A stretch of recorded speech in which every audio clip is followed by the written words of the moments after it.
جو بیویاں اپنے آپ کو خاوند کے برابر سمجھے کہ اللہ نے ایک جیسا بنایا ہے، ان کے لیے کچھ رہنمائی فرما تو ٹھیک سمجھتی ہیں وہ ایک جیسا ہی بنایا ہے، مرد و عورت کو اللہ نے ایک جیسا ہی بنایا ہے، اس حوالے سے کہ ہیومن ڈگنیٹی میں تو برابر ہے، جی بلکہ عورتوں کا مقام تو کچھ زیادہ ہو جاتا ہے بعض اوقات۔ صحیح بخاری میں حدیث ہے، ایک صحابی نے آگے پوچھا یا رسول اللہ صلی اللہ علیہ وآلہ وسلم مجھ پہ سب سے زیادہ حق کس کا ہے؟ فرمایا تیری ماں کا۔ پوچھا اس کے بعد کہا تیری ماں کا، اس کے بعد کہا تیری ماں کا، چوتھی دفعہ کہا تیرے باپ کا۔ ٹھیک ہو گیا؟ تو حسن سلوک کی سب سے زیادہ حقدار تو وہ ہے۔ صحیح، ٹھیک ہو گیا؟ تو اس طرح کے معاملات میں دیکھیں تو عورتوں کو اللہ تعالیٰ نے پھر سنن نسائی میں حدیث ہے کہ تیری جنت تیرے ماں کے قدموں کے پاس ہے، یعنی ان کی خدمت کر کے۔ وہ جلاد قسم کے جو خاوند ہوتے ہیں نا، وہ شادی کے بعد نا اپنی بیویوں کہتے ہیں اون تیری جنت میرے قدمہ کول ہے۔ ٹھیک ہو گیا نا؟ تو وہ مجازی خدا اور عجیب و غریب قسم کا کانسیپٹ بنایا ہوا ہے نا، ہیومن ڈگنیٹی میں برابر ہے۔ باقی قرآن یہ کہتا ہے الرجال قوامون علی النساء، مرد عورتوں پر حاکم ہے، اس حوالے سے کہ ان کے اوپر خرچہ کرتے ہیں، وہ مینیجریل پوائنٹ آف ویو سے دیکھا گیا۔ ظاہر مینجمنٹ میں تو 72 سیٹر گاڑی ہے تو ڈرائیور تو ایک ہی ہوگا نا، 72 بندے تو یہ نہیں کہہ سکتے کہ جی میں باری باری چلانا ہے، ایک نہیں چلانا ہے نا، جس کو چلانا آتا ہے، باقی اس کے پیچھے رہیں گے۔ اور وہ جو ڈرائیور ہے وہ یہ نہ سمجھ لے کہ میں اب جب جہاں مرضی ٹھوک دوں میرے ہاتھ میں اسٹیئرنگ ہے، نہیں۔ تو یہ ایک بہت یعنی ایک موٹی سی مثال ہے۔ تو عورت کی عزت کریں، عزت کروائیں گے، عزت نہیں کریں گے۔ میں آپ کو ایک مثال دے دوں کہ اگر ایک مرد خراب ہو جائے نا اس کو تو ٹھیک کیا جا سکتا ہے، صحیح۔ ایک عورت خراب ہو جائے اس کو سارے مرد مل کے بھی ٹھیک نہیں کر سکتے۔ بالکل صحیح۔ اس لیے عورتوں کے ساتھ پیار محبت کا رویہ رکھے۔ صحیح بخاری میں حدیث ہے، نبی علیہ السلام نے فرمایا میں اپنے بعد سب سے بڑی آزمائش تم پر تمہاری عورتیں بیویاں چھوڑ کے جا رہا ہوں۔ بخاری مسلم میں حدیث ہے، نبی علیہ السلام ایک دفعہ سفر میں تھے تو عورتوں کا قافلہ الگ سے آپ مینج کرتے تھے، تو وہ جو عورتوں کے اونٹ ہاں کرا تھا نا بندہ، اس کو نبی علیہ السلام بار بار کہتے تھے آہستہ آہستہ ہاں کو، شیشیاں پڑی ہوئی ہیں اس پہ۔ اللہ، یعنی عورت کو اللہ نے صنف نازک بنایا نا، تو نبی علیہ السلام یعنی یہ چیز کا بھی ریگارڈ کرتے تھے۔ تو اب مجھے بتائیں جو اپنی بیویوں کو مارتے ہیں، ان کے اوپر تشدد کرتے ہیں، یہ اللہ کو کیا منہ دکھائیں گے؟ اور اس کی وجہ سے بڑے یعنی میرے تک تو بڑے معاملات اس طرح کے پہنچتے ہیں، میں تو سوچ بھی نہیں سکتا کہ یعنی کبھی کوئی شخص اس طریقے سے بھی ظلم کر سکتا ہے۔ آپ کو اگر اللہ نے حاکم بنایا تو آپ اپنا حوصلہ بھی ویسا رکھیں۔ ٹھیک ہوگا جی۔ باقی یہ حدیث ہے بخاری مسلم میں کہ میں نے عورتوں کی کثرت دوزخ میں دیکھی ہے اپنی زبان درازی مردوں کے اوپر کرنے کی وجہ سے۔ وہ سر مرد بھی پھر اس طرح کے ہو نا جی، تو مرد بھی بہت سارے دوزخ میں جا رہے ہیں عورتوں پہ ظلم کرنے کی وجہ سے۔ صحیح بخاری میں حدیث ہے کہ ایک عورت بڑی نیک تھی، اس نے ایک بلی کو قید کر دیا کہ وہ بھوکی پیاسی مر گئی، تو نبی علیہ السلام نے فرمایا کہ وہ دوزخ میں ہے۔ بلی تو جانور ہے، اور جو انسانوں کے ساتھ ظلم کرتے ہیں، کیسے کیسے ظلم نہیں کرتے ہیں، یعنی مرد عورتوں کے ساتھ کس کس قسم کی ان کو اذیتیں دیتے ہیں، اور خصوصاً ایسی عورتیں بیچاری جن کے یعنی پیچھے ماں باپ فوت ہو گئے ہوتے ہیں، بھائیوں کے یعنی وہ اس کے اوپر ہوتی ہیں، وہ پیچھے بھی نہیں جا سکتی، ادھر بھی ان کے اوپر پورا یعنی باہر کا غصہ اکٹھا کر کے نا وہ آ کے اپنی بیویوں پہ نکالتے ہیں۔ تو نبی علیہ السلام نے ویسے ہی تو نہیں فرمایا کہ تم میں سب سے بہتر وہ ہے جو اپنے بیوی بچوں کے لیے بہتر ہے۔ سر میری اپنی زندگی کا تجربہ ہے کہ جتنے خوش اخلاق میں نے باہر دیکھے ہیں نا، وہ اتنے ہی بد اخلاق ہیں اپنے گھر کے اندر، الا ماشاء اللہ۔ اور یعنی میں آپ کو پرسنل بتاتا ہوں، میں جتنا باہر ہوں نا بد اخلاق، اتنا ہی گھر میں ہوں۔ ٹھیک ہے، یعنی میں یعنی طبیعت میری تھوڑی سی اس حوالے سے ہے، یعنی وہ ظاہر ہے کہ یہ اسٹرکٹ طبیعت نہ ہو تو پھر مینیجبل فارم میں چیزیں نہیں چل، یعنی کالج کے پرنسپل اگر سخت نہیں ہوگا تو وہ کالج تو نہیں چلا سکتا، وہ اس نے اڈاپٹ کرنی پڑتی ہیں اس کو چیزیں بعض اوقات معاملات، اور اس وجہ سے بعض اوقات کوئی ایسا ہوتا ہے، لیکن ایسا ہی یہ نہیں ہے کہ مطلب گھر جا کے تو مار کٹائی والا معاملہ ہے۔ اللہ کا شکر ہے نہ آج تک مارا ہے نہ مار کھائی ہے بیوی سے، ریکارڈ ہے ماشاءاللہ 14-15 سال کا۔ اور باقی یہ جو ہم کبھی اپنی مثال دے دیتے ہیں، یا میں اس کا یہ قطعاً مقصد نہیں ہوتا کوئی تکبر، میں بڑا حیران ہوتا ہوں کہ عمران خان صاحب جب کہتے ہیں نا میں کرکٹ کو سمجھتا ہوں، مجھے پتا ٹیم کیسے بنانی ہے، تو ان کو کوئی نہیں کہتا یہ بڑا متکبر ہے، وہ کہتے ہیں یار ٹھیک کہہ رہا ہے اس کی فیلڈ ہے۔ تو سر میں نے بھی اپنی زندگی کے 25-30 سال بخاری مسلم پہ لگائے ہیں نا، الحمدللہ۔ تو جب میں یہ دعویٰ کرتا ہوں کہ میں یہ وثوق سے کہہ رہا ہوں کہ اس طرح کی کوئی حدیث بخاری میں نہیں ہے، مسلم میں نہیں ہے، یہ فلاں جگہ ہے، تو مجھے کہتے ہیں تکبر کر رہا ہے. میں اپنی فیلڈ، حالانکہ میرے دماغ میں تکبر ہوتا بھی نہیں ہے، میں اپنی وہ فیلڈ کی ایکسپرٹیز کا اظہار کر رہا ہوتا ہوں. اور میں حیران ہوتا ہوں کہ کرکٹر پہ کوئی نہیں بولتا، سیاستدان پہ کوئی نہیں بولتا. اگر کوئی مذہبی یعنی پیشوا اس حوالے سے کہ لوگوں کو دین سکھا رہا ہوا ایسی بات کہتے ہیں، بڑا آکڑے ہوا ہے. آکڑا وہ بندہ ہے میرے بھائی کہ جب آپ کوئی ایسا شخص ہو جو عبادت بھی کروا رہا ہو اور آپ سے نذرانے بھی بٹور رہا ہو، اس کو آپ یہ باتیں کریں. جو آپ کو اپنی جیب سے کھلا رہا ہو، جتنے ہی ہمیں مہمان آتے ہیں ہر اتوار، آپ دیکھ لیں ہمارا ہزاروں کا خرچہ ہوتا ہے، تو سارا اپنی جیب سے اللہ کی مدد سے کر رہے ہیں، تو ہمیں تو حق پہنچتا ہے. لیکن ہم پھر بھی کسی کو ڈانٹتے نہیں ہیں. میں ویسے بتا رہا ہوں، یہ نہ کوئی آئی نا.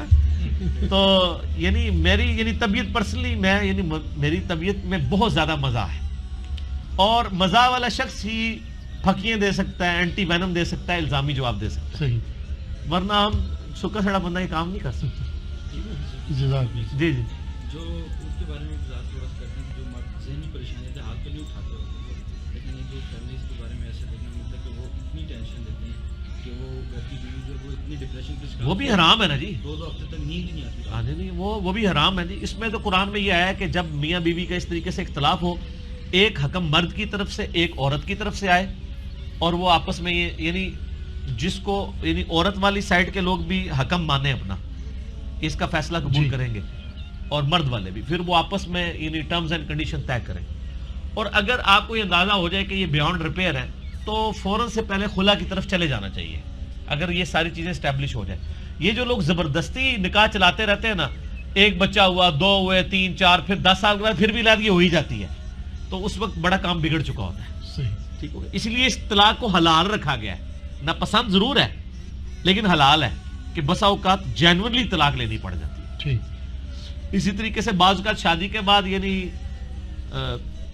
مرد جو ہیں وہ یعنی یہ ابھی جو بے اولادی والے معاملات چل رہے ہیں، اس میں اکثر اوقات یعنی مردوں کے ساتھ بھی اس طرح کا معاملہ نکل آتا ہے. صرف عورتوں کے ساتھ نہیں، بانجھ پن، مردوں میں بھی بانجھ پن ہوتا ہے. تو وہ تو بہت کم ہوتا ہے کہ ان کی بیویاں طلاق لے لیں، لیکن ادھر مرد جو ہے وہ دوسری تیسری کے لیے ایڑیاں اٹھا کے دیکھ رہا ہوتا ہے. ٹھیک ہو گیا. تو یہ بھی تو دیکھنا چاہیے. اور میں کہتا ہوں اکثر ایک عورت جس کا مرد بیمار ہو جائے، پوری زندگی اس کی خدمت کرتی رہتی ہے، اور اس کے اگینسٹ اگر عورت بیمار ہو جائے تو مرد تو جناب دوسری تیسری شادی چھپا کے کر بیٹھتا ہے. تو پھر دیکھ لیں آپ فرق کتنا ہے. دوسری طرف یہ مجازی خدا بنے ہوئے جعلی قسم کے، اور حالت یہ ہے. تو پھر سر خدا آپ کو بڑا شوق ہے بننے کا مجازی، تو پھر خدا والا حوصلہ بھی رکھے نا. خدا تو عطا ہی عطا ہے، لیتا کسی سے نہیں، دیتا ہی دیتا ہے. تجھی خدمتیں کرانے رہتے ہو، چھڑے ہی خدا بنے ہوئے ہو، مجازی خدا. ٹھیک ہو گیا. چونکہ حقوق العباد میں انسانوں کے حقوق آتے ہیں. اگر انسان کو تکلیف پہنچائیں تو اس وقت تک اللہ تعالیٰ معاف نہیں کرے گا جب تک انسان معاف نہیں کریں گے. روز قیامت اگر سینگ والی بکری نے بغیر سینگ والی بکری کو مارا ہوگا تو اسے بھی بدلہ لیا جائے گا. اگر کسی انسان نے جانور کو تکلیف پہنچائی ہوگی تو اسے کیا کرنا چاہیے؟ چونکہ معافی مانگ نہیں سکتے، اس حال میں انسان کیا کرے؟ نہیں، معافی مانگے انشاءاللہ قبول ہو جائے گی. اگرچہ وہ جانور ذبح ہو گیا ہو. ہاں جی، جانور سے تو جانور نے اتنی ٹینشن پئی کسی بندے نو جی، تو پہلے اپنے بیوی بچے ماں باپ بہن بھائیوں کے حقوق دیکھیں. وہی مثال مچھر والی کی، مچھر جو ہے وہ چھانتے رہتے ہیں اور سبوچے اونٹ نکل جاتے ہیں. تو جانور والے آپ اللہ سے بہت پرہیزگار ہیں، یعنی وہ غیبت کے خلاف جنگ جاری رہے گی. یہ وہی ہے. ٹھیک ہے نا جی. وہ بتا رہے تھے جی، وہ باپا جانی جو ہے ان کے پاس کوئی کیلے لے آیا. ٹھیک ہے جی. ان کیلوں میں کچھ کیڑیاں تھیں. انہوں نے کہا یہ آپ نے کیڑیوں کو ان کے مسکن سے دور کر دیا. کیلے جہاں سے اٹھائے تھے وہاں جا کے رکھے. تو لیکن یہ وہ مچھر چھان رہے ہیں اور باقی طرف سارے معاملات اسی طریقے سے چل رہے ہوتے ہیں. تو یہ شیطان کے یعنی وار ہوتے ہیں کہ وہ نا بعض کا یعنی جو بہت بڑی بڑی چیزیں اس پہ کمپرومائز کروا لیتا ہے، اور چھوٹی چیزوں کے اوپر وہ یعنی نا اس کو چھانتے رہتے ہیں. ٹخنے میں پورا اسلام گھس گیا ہوگا، ٹھیک ہے نا، لیکن جھوٹ اور حرام خوری باقی سارے معاملات اس میں چل رہے ہوں، لیکن ٹخنے ننگے ہوں گے کیونکہ سرٹیفکیٹ ہے نا. میرا ایک یوٹیوب پہ کلپ ہے نا، انڈیا پاکستان بنگلہ دیش کے 2 فتنے، ایک جذباتی فتنہ اور دوسرا گیٹ اپ کا.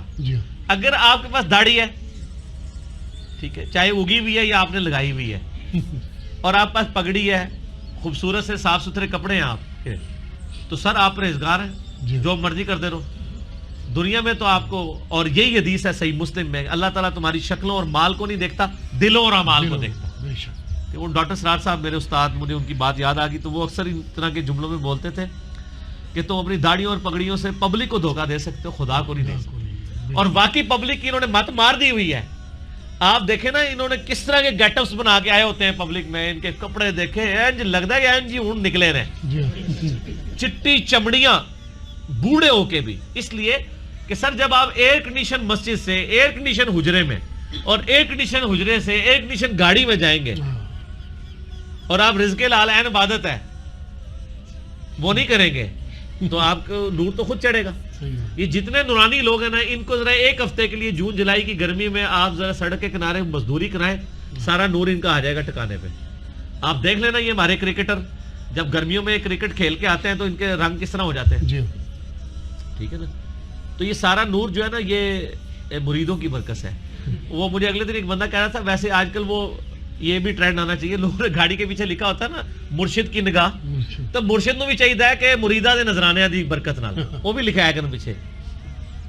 اور یہ بھی ریالٹی ہے نا, یعنی اپنی گاڑی کے پیچھے لگوائیں کہ مریدین کے خزانے کی برکت ہے. اعلیٰ من فضل ربی تے نہ انہیں لکھوانا ہے نہ اس نے لکھوانا ہے. تو اگر مرید اتنی قربانی کر رہے ہیں, وہ کہہ رہے ہیں نگاہ مرشد, تو مرشد بھی مہربانی کر کے لکھ دے نظرانہ مرید. وہ ریالٹی بھی ہے, نگاہ مرشد تو ہی کوئی نہیں ہے, لیکن وہ والی تو ریالٹی ہے. ٹھیک ہے, میں نے خود یعنی ایسے پیروں کو دیکھا ہے کہ یعنی گاؤں کی عورتیں بیچاری اپنے دوپٹوں سے یعنی نکال کے نا 5-5 روپے, ان کے لیے وہ 5 روپے بھی بڑی چیز ہے. اور وہ ظالم آدمی اس نے گاڑی ایسی رکھی ہوئی تھی جو 1 منٹ میں میرے خیال 1000 روپے کا یعنی وہ پیٹرول پھونک دے, اور وہ 5 روپے بھی نہیں چھوڑتے. ان سے پوچھیں 5 روپے سے کیا بننا ہے آپ کا, آپ کو چاہیے اس کو کچھ دے کے بھیجو. مت ماری ہوئی ہے. دیکھیں آپ کب تک یہ معاملہ چلتا ہے. انشاءاللہ سوشل میڈیا کی برکت سے تبدیلی آ رہی ہے جی, بلکہ تبدیلی آ گئی ہے. ٹھیک ہو گیا.